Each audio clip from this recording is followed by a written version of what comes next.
Ayyaani maqaan keenya Abbataa Booyyee.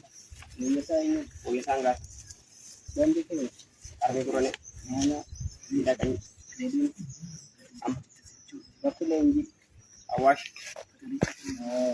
Maal leenjii kan akkamitti leenjii? Immoo leenjii nu immoo dirqama kanaan nu qabanii nu geessan biyya keenya Ingilisoomtina biyya keenya baala geda kan seentee wanta hin jennee nu qaban. Nu qabanii nu geessanii ijoolleen keessan obboleettiin keessan dararamaa jirti. Waraanni shanee dararaa jiru nu qaban. Nu qabanii nu geessanii achitti nu leenjisanii nu baasan. Amma immoo immoo qaamni irratti immoo guyyaa kaleessaa dhufne oboon nu booji'ate jechuudha. Eessatti booji'amtan? Nama meeqa turtanii? Iddoo isin lolamtan sun eessadha? Tasoo. Ganda tasoo jedhama. Ganda tasoo jedhama. Nama meeqaan turtan? Nama 160. Nama 160. Sana keessa nama meeqa booji'ame? Sana keessa garuu asittillee nama lamadha. Iddoo kaanitti nama 5 deemaa jiraachaa odeeffannoo turtan. Warri kaan ammoo akka isaan ta'an quba qabdu. Warri kaan akka isaan taane bakka amma agaroota san malaaluttis waaqayyotu nu baasee yoona carraa keenya kanaan nu gahe malee akka agaroottis inuma rafarrafame jechuudha.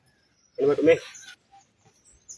Ammoo warreen mooraa diinaatti hafansaniin immoo mee maal dhaamsati dhaamtuuf qabiisi waraanni kun sii godhe akka fakkeenyaatti fudhattee kaastee fi ammoo warra mooraa diinaatti hafannee maal jettan?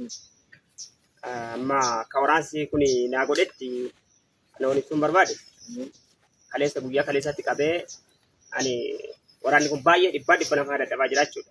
Guyyaa kaleessatti qabee dugdi koo kun illee madaa'ee eegguun jirutti waraanni kun yaalii naa godhee amma nafaa dadhabu dadhabee bokkaan jenne bishaan na baatee na ceesee nafaa dadhabee sirna guddaatiin na geggeessaa jira. Sirna guddaatiin na geggeessaa jira. Garuu warran achi faliis warran waan dhaamuuf ammas yoo ta'e karaa danda'amaa ta'e karaa isaan baasuu mootummaa tanaatiin uummatanii gara uummatatti dhufanii akka gandatan dhaamsan dabarsan.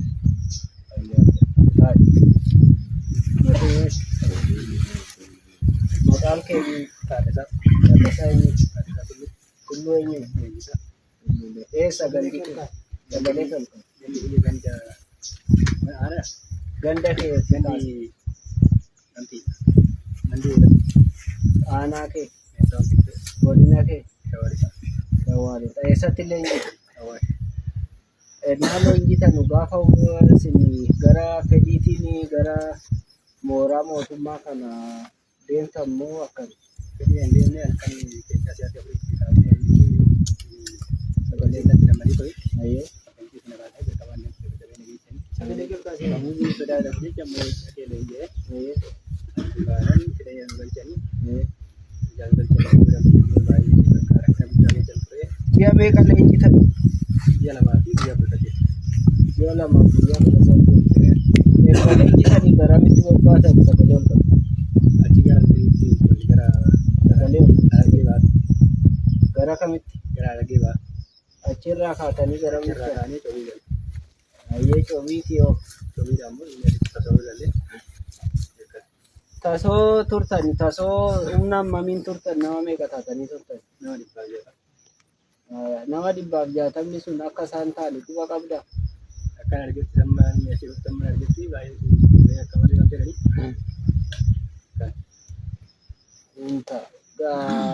Amma mootummaan gaafa dirqama kana isinitti kennee humnaatiin isin leenjisee jedhu maal jedhee isin ibsaa ture waa'ee keenya? Maal akka irratti hojjetan isinii kaasee isin bobbaate mooraa sana?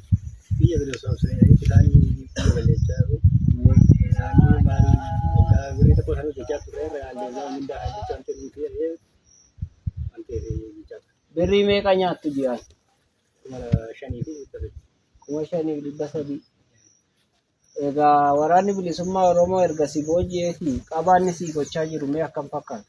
Akka baay'ee na wajjin dadhabaa turanii hin beela jedhanii bishaan irree baafanii teessanii. Ayyee. Amma harka takka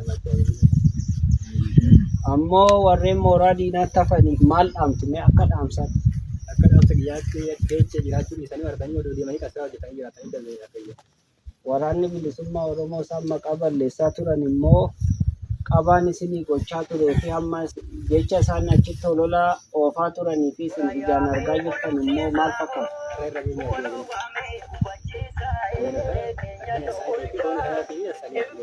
Kamtu irra wayya? Ta'a galatoomii.